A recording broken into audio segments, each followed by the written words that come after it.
एक डूबता हुआ बड़ा जहाज समुद्र में पानी गिरने से कर क्या इंसान। अब क्या होगा। कीचड़ से निकले कमल ने तो कर दिया कमाल।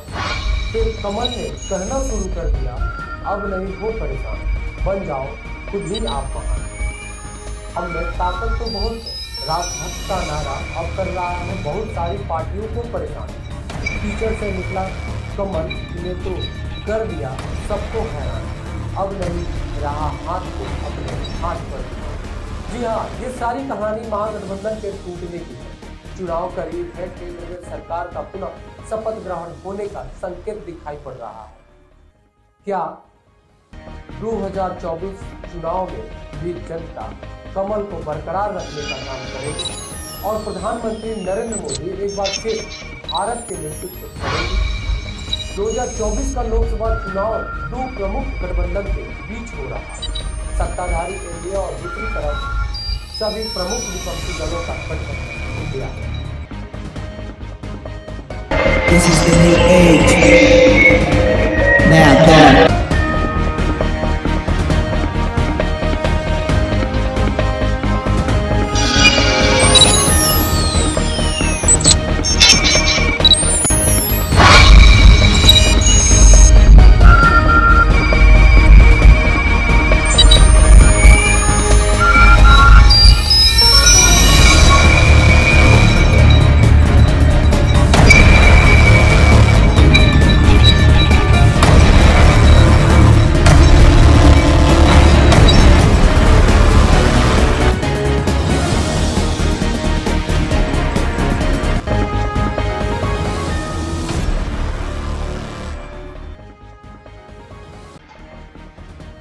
जी नमस्कार, आप देख रहे हैं BNTV इंडिया न्यूज की खास प्रोग्राम नया दौर। बात कर रहे हैं 2024 लोकसभा चुनाव की, कैसे सरकार अपनी सत्ता कायम रख पाएगी और सवाल गठबंधन की भी करें तो क्या ये गठबंधन सरकार बना पाएगी, जनता किसके साथ होगी। आपको बताते चले कि 2024 तक चुनाव में सत्ताधारी सरकार राम मंदिर, धारा 370, 3 तलाक, समान नागरिक संहिता, भ्रष्टाचार, परिवारवाद जैसे कई अन्य मुद्दे हैं जिसके जरिए जनता के सामने रखी जा सके। 2013 में जब भाजपा ने नरेंद्र मोदी को प्रधानमंत्री पद का उम्मीदवार बनाया तो 29 पार्टियां एनडीए में थीं। आम चुनाव में भाजपा ने अकेले 282 सीटें जीती थीं, जबकि एनडीए के अन्य 11 साथी 54 सीटें जीतने में कामयाब हुए थे। चुनाव के बाद भी कई दल एनडीए में आए, लेकिन मोदी के प्रधानमंत्री बनने के बाद 5 साल में 16 पार्टियों ने एनडीए छोड़ दिया। 2019 में आम चुनाव के ठीक पहले भाजपा ने दावा किया था कि एनडीए में AIADMK, Shiv Sena, JDU, LJP, Akali Dal, Apna Dal, PMK, Bodoland people's front, Naga people's front, Sikkim democratic front, national people's party, Mizoram national front, Rashtriya Samaj Paksha, KMDK, India Jananayak Congress, Gomantak party, Goa forward party, Kerala Congress nationalist और सुहेल देव भारतीय समाज पार्टी जैसे 42 दल शामिल थे। 2019 में आम चुनाव में एनडीए के आम चुनाव में शामिल 21 दलों ने चुनाव लड़ा था।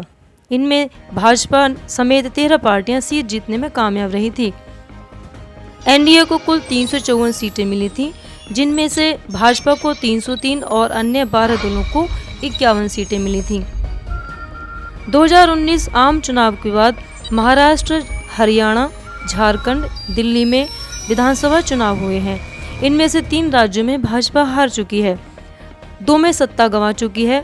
आम चुनाव के बाद शिवसेना और all Jharkhand students union NDA से बाहर हो गए हैं। जो 2 पार्टियां बाहर हुई हैं उनके कुल 19 सांसद थे। एनडीए की मौजूदा स्थिति फिलहाल एनडीए में 26 पार्टियां हैं। इनमें से 17 पार्टियां ऐसी हैं जिनके लोकसभा या राज्यसभा में सदस्य हैं। फिलहाल एनडीए के लोकसभा में 336 और राज्यसभा में 117 सदस्य हैं। आपको बताते चले कि चुनाव 2 खेमों में होना है, एक तरफ एनडीए तो दूसरी तरफ गठबंधन। एनडीए इंडिया अलायंस पार्टी 2024 के लोकसभा चुनाव में 38 पार्टियां शामिल हैं, जिसका नेतृत्व भारतीय जनता पार्टी करती है। वह इंडिया गठबंधन को 26 विपक्षी दलों का समर्थन है। 2024 के भारतीय आम चुनाव में 6 राष्ट्रीय पार्टी लड़ रही है।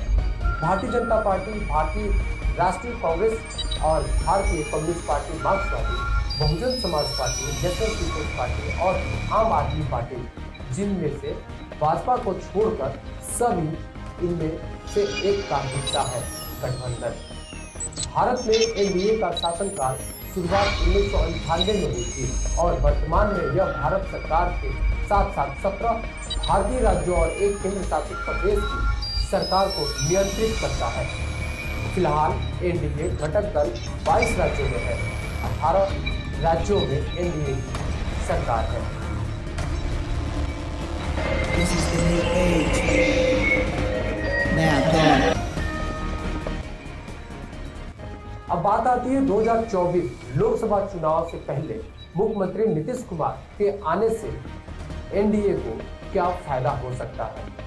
वैसे कयास यह लगाया जा रहा है कि नीतीश कुमार के एनडीए में आने से चिराग पासवान और उपेंद्र कुशवाहा को सीटों से समझौता करना पड़ सकता है। हो सकता है कि इन दोनों को 1-2 राज्यसभा सीटें देकर लोकसभा में सीटों को मैनेज करने की कोशिश की जाएगी, ताकि गठबंधन में समन्वय बना रहे और नीतीश कुमार फिर से नाराज न हो।